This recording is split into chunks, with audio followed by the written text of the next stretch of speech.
Una voz retumbó por la radio mientras España se desmoronaba entre disparos y miedo. Millones de personas escuchaban aquellas palabras con auténtico pavor cada noche. Detrás de aquel micrófono estaba un general capaz de provocar terror sin disparar un solo tiro. Pero antes de convertirse en uno de los rostros más polémicos de la guerra civil, su vida fue muy distinta. Y comprender ese pasado es la clave para entender todo lo que ocurrió después. Gonzalo Queipo de Llano nació el 5 de febrero de 1875 en Tordesillas, Valladolid. Procedía de una familia vinculada al ejército, un ambiente donde la disciplina marcaba cada decisión. Desde muy joven mostró un carácter impulsivo, enérgico y difícil de controlar. No destacaba por la obediencia ciega, sino por una personalidad fuerte y desafiante.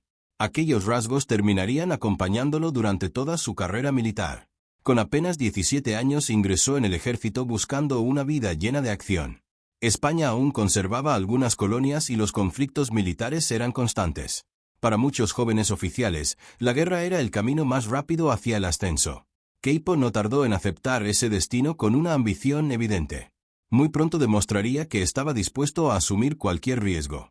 Su primera experiencia importante llegó en Cuba, donde España luchaba por conservar la isla. Las condiciones eran extremas, entre enfermedades, calor y combates casi diarios. Aquella campaña endureció profundamente su carácter y su visión del mundo. Aprendió que la guerra rara vez dejaba espacio para la compasión. Esa mentalidad marcaría muchas de sus decisiones décadas más tarde. Tras el desastre colonial de 1898, España perdió Cuba, Puerto Rico y Filipinas. El ejército quedó profundamente herido en su prestigio y moral. Muchos oficiales comenzaron a pensar que el país necesitaba un cambio radical. Queipo compartía buena parte de ese sentimiento de frustración nacional. Sin saberlo, estaba entrando en una generación destinada a cambiar la historia española. Su siguiente destino importante fue el norte de África, especialmente Marruecos. Allí volvió a enfrentarse a una guerra dura, larga y tremendamente sangrienta. Las campañas africanas moldearon a casi todos los futuros protagonistas de la guerra civil. Entre ellos también estaba un oficial llamado Francisco Franco. Años después, ambos lucharían en el mismo bando, aunque no siempre pensarían igual. En Marruecos ganó experiencia, prestigio y una reputación de oficial decidido. Era admirado por algunos subordinados y criticado por otros superiores. Su temperamento impulsivo provocaba frecuentes enfrentamientos dentro del propio ejército. Nunca fue un militar especialmente diplomático ni amante de las medias tintas. Eso le granjeó tanto aliados fieles como enemigos peligrosos. Durante los años 20, España vivía una enorme inestabilidad política y social. La dictadura de Primo de Rivera intentó imponer orden mediante el poder militar. Queipo mantuvo una relación cambiante con el régimen y con muchos dirigentes. Era un hombre difícil de encasillar dentro de un solo grupo político. Su siguiente movimiento sorprendería incluso a quienes mejor lo conocían. Cuando cayó la monarquía de Alfonso XIII y nació la Segunda República en 1931, apoyó el nuevo régimen. Incluso ocupó puestos de responsabilidad dentro del ejército republicano. Durante un tiempo fue considerado un militar leal al nuevo gobierno. Pocos imaginaban que años después encabezaría una rebelión contra esa misma república. El giro estaba cada vez más cerca. La política española comenzó a radicalizarse con enorme rapidez durante aquellos años. Las huelgas, los enfrentamientos y la violencia aumentaban en muchas ciudades. Dentro del ejército crecían las conspiraciones y el descontento entre numerosos oficiales. Queipo observaba cada acontecimiento con creciente preocupación y también con ambición. Su paciencia estaba llegando al límite. En secreto empezó a relacionarse con militares que preparaban un levantamiento armado. Las reuniones eran discretas, las conversaciones peligrosas y el riesgo enorme. Si el plan fracasaba, todos podían terminar ante un pelotón de fusilamiento. Pero si triunfaba, cambiarían el destino de España para siempre. La cuenta atrás ya había comenzado. En julio de 1936, Queipo de Llano estaba dispuesto a jugarse absolutamente todo. Nadie podía imaginar que una sola ciudad decidiría gran parte del futuro del sur de España. En apenas unas horas pasaría de conspirador a uno de los generales más poderosos del país. Lo que ocurrió en Sevilla cambió la guerra desde su primer día. Pero esa historia comienza en la siguiente parte. Si te está gustando este relato, suscríbete al canal y cuéntanos en los comentarios desde qué ciudad nos estás viendo. Julio de 1936. España estaba a punto de entrar en una guerra que marcaría varias generaciones. Mientras el país contenía la respiración, un grupo de generales ultimaba un plan cuidadosamente preparado. El éxito del golpe dependía de que varias ciudades cayeran en cuestión de horas. Entre todas ellas, Sevilla era una de las más importantes por su posición estratégica. Y allí, Gonzalo Queipo de Llano estaba dispuesto a jugar su partida más arriesgada. El 18 de julio, el levantamiento militar comenzó a extenderse por distintos puntos del país. En muchos lugares el golpe encontró una fuerte resistencia desde el primer momento. Nada garantizaba que los sublevados fueran a imponerse. De hecho, el fracaso parecía una posibilidad muy real para muchos conspiradores. Pero Queipo tenía un plan que pocos esperaban. Aunque no disponía de un gran número de soldados a su alrededor, decidió actuar con rapidez. Sabía que en momentos de incertidumbre la iniciativa podía valer más que los efectivos. Cada minuto que pasaba aumentaba el riesgo de ser descubierto o detenido. No había margen para dudar ni para cometer errores. Todo dependía de un movimiento sorprendente. Queipo se presentó en la Capitanía General de Sevilla aparentando una seguridad absoluta. Muchos oficiales desconocían quién apoyaba realmente el levantamiento. La confusión jugó a su favor desde el primer instante. Mediante órdenes firmes y decisiones rápidas consiguió neutralizar a quienes podían oponerse. En pocas horas comenzó a controlar los principales centros de poder. La Guardia Civil y otras unidades militares terminaron sumándose al levantamiento en la ciudad. Ese apoyo cambió completamente la situación sobre el terreno. Las fuerzas leales a la República quedaron cada vez más aisladas. Los enfrentamientos se intensificaron en distintos barrios sevillanos. El destino de la ciudad se estaba decidiendo calle por calle. Durante varios días se produjeron combates especialmente duros. Los disparos resonaban entre edificios, plazas y cuarteles. La población civil vivía con miedo, sin saber quién dominaría finalmente Sevilla. Cada jornada traía nuevas noticias de muertos, heridos y detenciones. La tensión se apoderó de toda la ciudad. Finalmente, las fuerzas dirigidas por Queipo consolidaron el control de Sevilla. Aquella victoria tuvo un enorme valor estratégico para los sublevados. Desde allí pudieron asegurar las comunicaciones con buena parte del sur de España. Además, la ciudad se convirtió en una base fundamental para futuras operaciones militares. El equilibrio de la guerra acababa de cambiar. Con Sevilla asegurada, comenzaron a llegar refuerzos desde el norte de África. Las tropas del ejército de África eran consideradas las más experimentadas del ejército español. Su llegada fortaleció enormemente la posición de los sublevados en Andalucía. Las posibilidades de extender el control militar aumentaban día tras día. La ofensiva apenas estaba comenzando. Mientras tanto, el nombre de Queipo de Llano empezaba a hacerse conocido en toda España. Para unos era el hombre que había salvado el levantamiento en el sur. Para otros, representaba el inicio de una dura represión que ya comenzaba a sentirse. Su figura despertaba admiración entre sus partidarios y un profundo temor entre sus adversarios. La guerra también se libraba en la percepción de la población. A medida que avanzaban las semanas, su autoridad creció de forma extraordinaria. Controlaba decisiones militares, administrativas y buena parte del territorio andaluz ocupado. Pocos generales acumulaban tanto poder en aquellos primeros meses del conflicto. Su influencia iba mucho más allá del campo de batalla. Cada orden suya podía cambiar el destino de miles de personas. Sin embargo, Queipo comprendió que las armas no eran suficientes para ganar una guerra. También era necesario influir en la moral de la población. Había que convencer a unos, intimidar a otros y mantener alta la moral de los propios. Muy pronto encontró un instrumento perfecto para hacerlo. Un simple micrófono se convertiría en una de sus armas más poderosas. Cada noche, millones de españoles comenzarían a escuchar una voz inconfundible por la radio. Sus palabras provocarían aplausos en unos hogares y auténtico terror en otros. Aquellos discursos terminarían convirtiéndose en uno de los símbolos más controvertidos de la guerra civil. Lo que decía frente al micrófono aún sigue siendo objeto de estudio y debate histórico. Pero esa historia comienza en la siguiente parte. Si este vídeo te está gustando, suscríbete al canal y cuéntanos en los comentarios desde qué ciudad nos acompañas. Con Sevilla bajo su control, Gonzalo Queipo de Llano comprendió que la guerra no solo se ganaba en el campo de batalla. También había que dominar las emociones, sembrar incertidumbre y quebrar la moral del enemigo. Para conseguirlo eligió un arma que llegaba a millones de personas cada noche. No era un fusil, ni un cañón, ni un avión de combate. Era un micrófono. Muy pronto comenzó a intervenir desde Unión Radio Sevilla con emisiones casi diarias.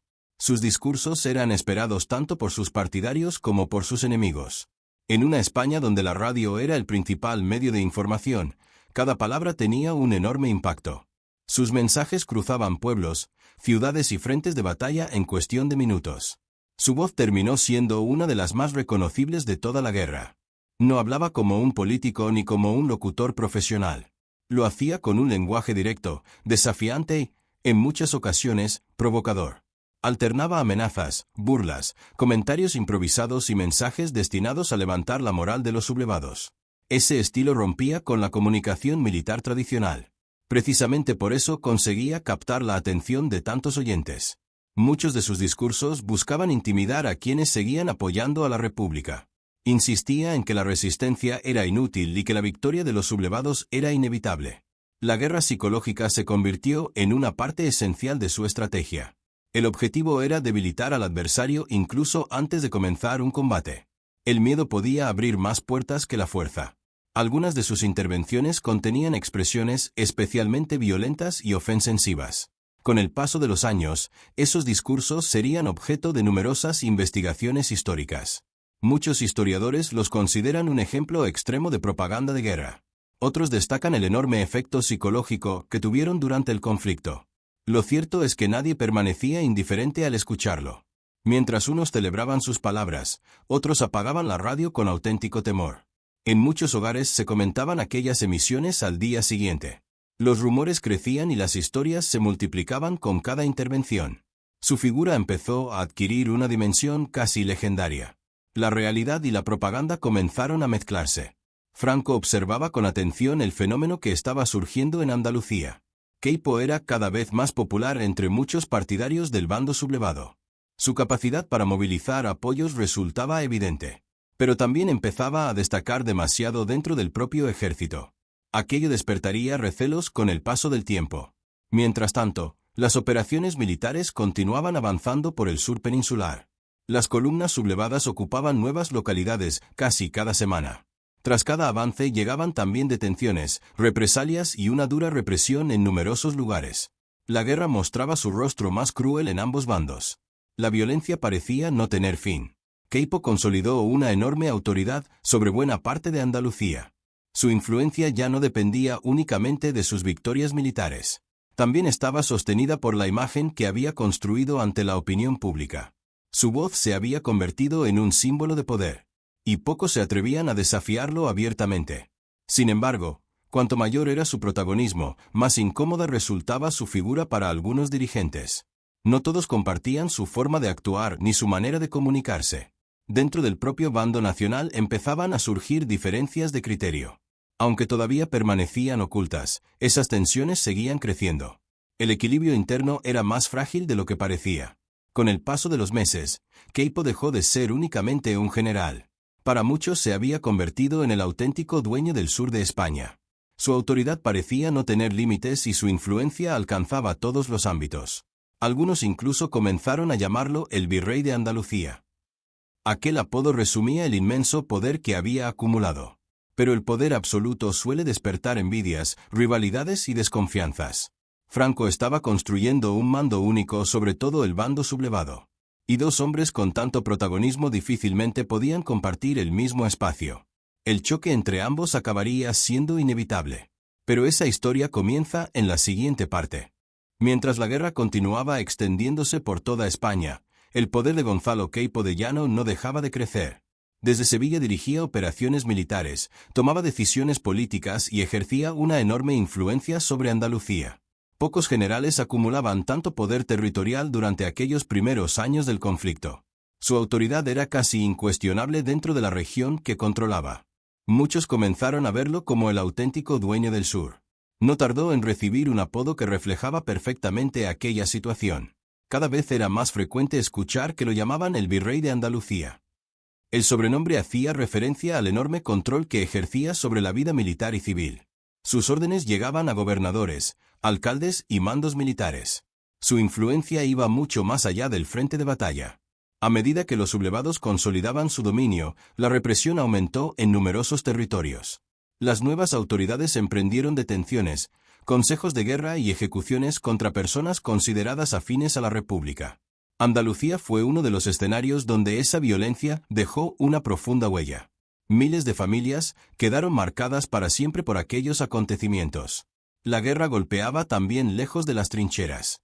Los historiadores siguen debatiendo el grado exacto de responsabilidad de cada mando militar en aquella represión. Lo que sí existe es un amplio consenso en que, bajo el mando de Queipo, se produjeron numerosas ejecuciones y detenciones en la zona controlada por los sublevados. Las cifras concretas continúan siendo objeto de investigación y discusión académica. Con el paso del tiempo se han abierto archivos y revisado numerosos documentos. El debate histórico permanece abierto hasta nuestros días. Mientras tanto, Queipo seguía utilizando la radio para reforzar su autoridad. Cada intervención servía para lanzar mensajes dirigidos tanto a sus seguidores como a sus adversarios. Su figura se convirtió en uno de los principales símbolos propagandísticos del bando nacional. Su fama ya había cruzado las fronteras de Andalucía. Toda España conocía su nombre. Sin embargo, aquel protagonismo comenzó a incomodar a Francisco Franco. Tras ser nombrado generalísimo y jefe del Estado, Franco buscaba concentrar todo el poder bajo su mando. No deseaba que ningún otro general adquiriera un protagonismo excesivo. Y Queipo era precisamente uno de los militares más populares entre muchos sectores del ejército. Las diferencias empezaban a hacerse evidentes. Aunque ambos compartían el mismo bando, sus personalidades eran muy distintas. Franco era reservado, calculador y poco dado a las improvisaciones públicas. Queipo, por el contrario, hablaba con espontaneidad y disfrutaba del contacto con la opinión pública.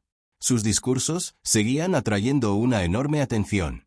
Esa diferencia acabaría pasando factura.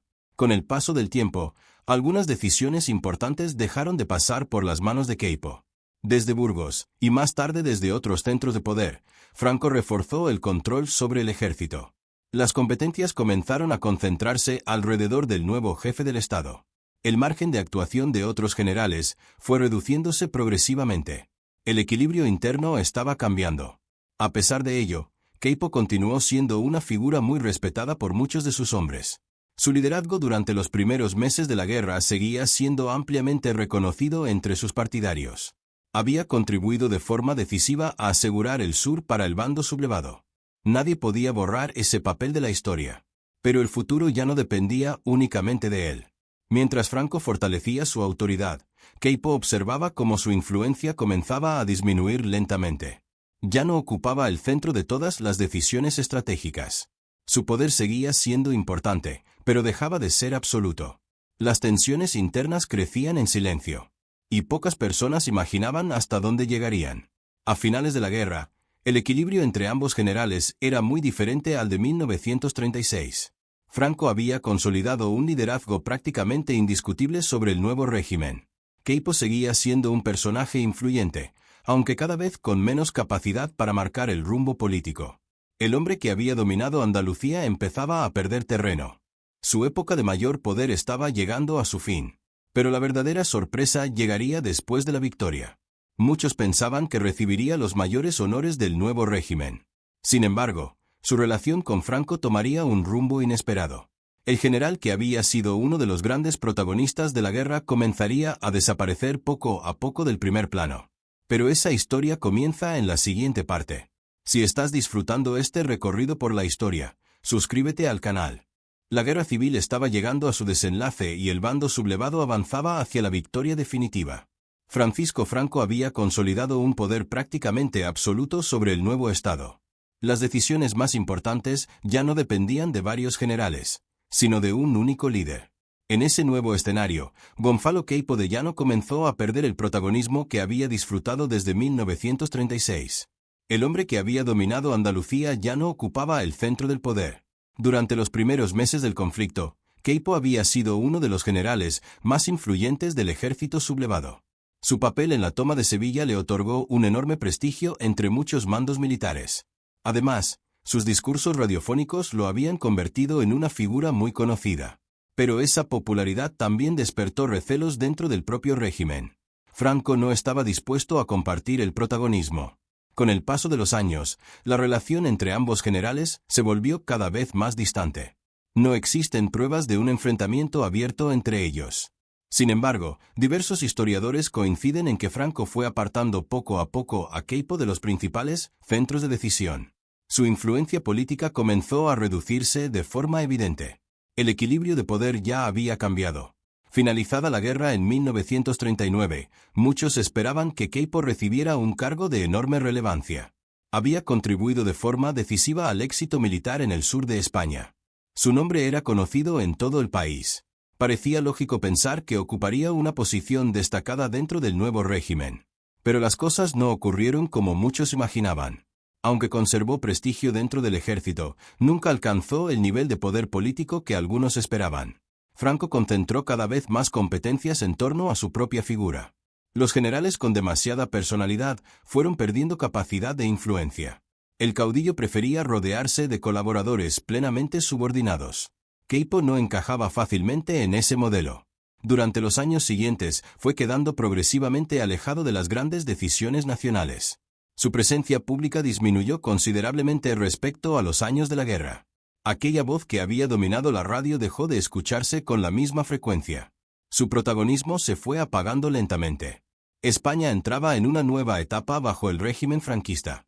A pesar de ese alejamiento, continuó siendo una figura respetada por muchos antiguos combatientes del bando nacional. Su actuación durante los primeros meses de la guerra seguía siendo recordada por sus partidarios. Otros, en cambio, mantenían una visión profundamente crítica sobre su legado.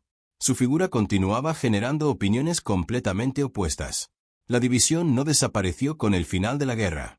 Mientras tanto, el régimen construía un relato oficial en el que Franco ocupaba el papel central. Las contribuciones de otros generales fueron quedando en un segundo plano. El protagonismo histórico pasó a concentrarse casi exclusivamente en la figura del caudillo. Keipo dejó de ser uno de los principales rostros del nuevo Estado. Su influencia seguía existiendo, pero era mucho menor. Los años fueron pasando y el antiguo protagonista del sur vivía cada vez más apartado del foco político. La guerra había terminado, pero las consecuencias seguían presentes en toda España. Miles de familias trataban de reconstruir sus vidas después del conflicto. El país iniciaba una larga etapa marcada por la dictadura franquista. Y Keipo observaba cómo su tiempo de mayor poder quedaba atrás. El 9 de marzo de 1951, Gonzalo Keipo de Llano falleció en Sevilla a los 76 años. Fue enterrado con honores en la Basílica de la Macarena, un lugar de enorme simbolismo para muchos de sus seguidores. Durante décadas, su tumba permaneció allí sin grandes cambios. Pero con el paso del tiempo, volvería a convertirse en motivo de una intensa controversia pública. La historia de Keipo aún estaba lejos de terminar. Décadas después de su muerte, su nombre regresaría al centro del debate histórico en España. Las discusiones sobre la memoria de la guerra civil volverían a poner el foco sobre su figura. Su legado seguiría despertando admiración para unos y un profundo rechazo para otros. Incluso su lugar de enterramiento acabaría siendo objeto de una decisión histórica. Pero esa historia comienza en la siguiente parte. Más de 7 décadas después de su muerte, Gonzalo Keipo de Llano seguía ocupando un lugar en el centro del debate histórico. Su figura nunca desapareció por completo de la memoria colectiva española. Cada generación volvió a preguntarse quién había sido realmente aquel general. ¿Un militar decisivo para la victoria del bando sublevado o uno de los rostros más duros de la represión? La respuesta continúa siendo motivo de intensas discusiones. Durante muchos años, sus restos descansaron en la Basílica de la Macarena de Sevilla. Miles de personas pasaban junto a su tumba sin detenerse demasiado a pensar en su historia. Para algunos era un lugar de homenaje. Para otros representaba una herida que seguía abierta desde la guerra civil. El paso del tiempo no consiguió apagar aquella controversia. Con la aprobación de nuevas leyes sobre memoria democrática, el debate volvió a intensificarse. Se abrió una discusión sobre la presencia de determinados símbolos y personajes en espacios públicos. El nombre de Keipo de Llano apareció de nuevo en los titulares. Historiadores, políticos y asociaciones defendían posiciones muy diferentes. La decisión final acabaría llegando décadas después de su fallecimiento. En noviembre de 2022, sus restos fueron exhumados de la Basílica de la Macarena. La medida se llevó a cabo para adaptar el templo a la legislación vigente. El acontecimiento tuvo una enorme repercusión dentro y fuera de España. Las imágenes dieron la vuelta a numerosos medios de comunicación. Una vez más, Keipo de Llano regresaba al centro de la actualidad. Aquella exhumación provocó reacciones completamente opuestas. Algunas personas la consideraron un acto de reparación hacia las víctimas de la guerra y la dictadura. Otras entendieron que suponía borrar una parte de la historia de España. El debate volvió a demostrar que las heridas del pasado siguen muy presentes. La guerra civil continúa despertando profundas emociones. Los historiadores coinciden en que Gonzalo Queipo de Llano fue una figura clave durante los primeros meses del conflicto. Su actuación en Sevilla resultó decisiva para consolidar el control del sur por parte de los sublevados. También reconocen la enorme influencia que ejercieron sus discursos radiofónicos. Sin embargo, el alcance de su responsabilidad en distintos episodios sigue siendo objeto de investigación y análisis. La historia rara vez ofrece respuestas simples. Su personalidad tampoco deja indiferente a quienes estudian aquella época. Era impulsivo, carismático y extremadamente seguro de sí mismo. Sabía utilizar la palabra como un arma tan poderosa como cualquier ejército. Esa capacidad lo convirtió en uno de los personajes más conocidos de toda la contienda. Y también en uno de los más controvertidos. Hoy resulta imposible hablar de la guerra civil sin mencionar su nombre. Su trayectoria refleja hasta qué punto un solo hombre pudo influir en el desarrollo de los acontecimientos. Pero también recuerda las enormes consecuencias humanas que dejó aquel conflicto. Miles de familias quedaron marcadas para siempre por decisiones tomadas durante aquellos años. Ese es el verdadero peso de la historia. Comprender a Queipo de Llano no significa justificar ni condenar automáticamente sus actos. Significa intentar entender el contexto en el que vivió y las decisiones que tomó. Solo estudiando todas las perspectivas es posible acercarse a una visión más completa del pasado. La historia exige rigor, reflexión y voluntad de comprender su complejidad. Esa sigue siendo una tarea pendiente para cada nueva generación. Casi un siglo después del inicio de la Guerra Civil, España continúa debatiendo sobre su memoria. Los archivos siguen aportando nuevos documentos y los investigadores continúan revisando viejas interpretaciones. Cada descubrimiento ayuda a comprender mejor uno de los periodos más difíciles de la historia del país. Y personajes como Queipo de Llano siguen ocupando un lugar central en ese debate. Su legado continúa vivo, para bien o para mal. La historia de Gonzalo Queipo de Llano demuestra que el poder, la guerra y la propaganda pueden dejar una huella que perdura durante generaciones. Su nombre sigue despertando admiración en algunos sectores y un profundo rechazo en otros. Pocas figuras de la guerra civil generan un debate tan intenso como la suya. Quizá esa sea la mayor prueba de la importancia que tuvo en la historia de España. Si este recorrido histórico te ha resultado interesante, suscríbete al canal, deja tu opinión con respeto en los comentarios y dinos desde qué ciudad nos estás viendo. Nos vemos en el próximo vídeo.